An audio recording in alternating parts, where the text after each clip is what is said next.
26,880 can বিয়ার উদ্ধার ও জব্দ করি, যার আনুমানিক মূল্য 2,15,04,000 টাকা। মাদকদ্রব্য নিয়ন্ত্রণ অধিদপ্তর জেলা কার্যালয় পটুয়াখালী একটি গোপন সংবাদের ভিত্তিতে বিভাগীয় স্টাফদের সমন্বয়ে একটি রেডিং পার্টি গঠন করে টিয়াখালী মোড়ে অবস্থান নেই। গোপন সংবাদদাতার সংবাদ মোতাবেক এবং তার দেখানো মতে এই কভার ভ্যানটি আমরা সিগন্যাল দিই টিয়াখালীর মোড়ে। আমাদের সিগন্যাল অমান্য করে এই কভার ভ্যানটি পটুয়াখালীর উদ্দেশ্যে যাত্রা করেছিল হাইওয়েতে। আমরা তার পিছু ধাওয়া করি, তাকে ধাওয়া করতে করতে পটুয়াখালী টোল প্লাজা তাকে আটকাতে আমরা সক্ষম হই।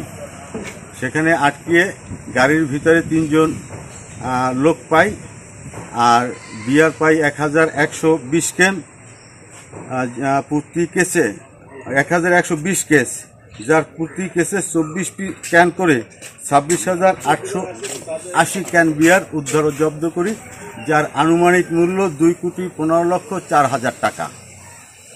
আচ্ছা, এই বিয়ারটার নাম কি আপনি একটু সিনথাও চাইনিজ বিয়ার।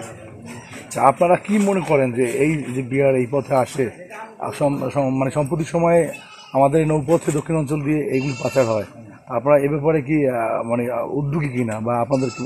হ্যাঁ, আমরা তো অবশ্যই উদ্যোগী। আমরা সংবাদ পেয়েছি, সংবাদ পেয়ে আমরা যাচাই বাছাই করেছি, যাচাই বাছাই করে তারপর তো তাদেরকে আমরা আজকে আটকাতে সক্ষম হলাম।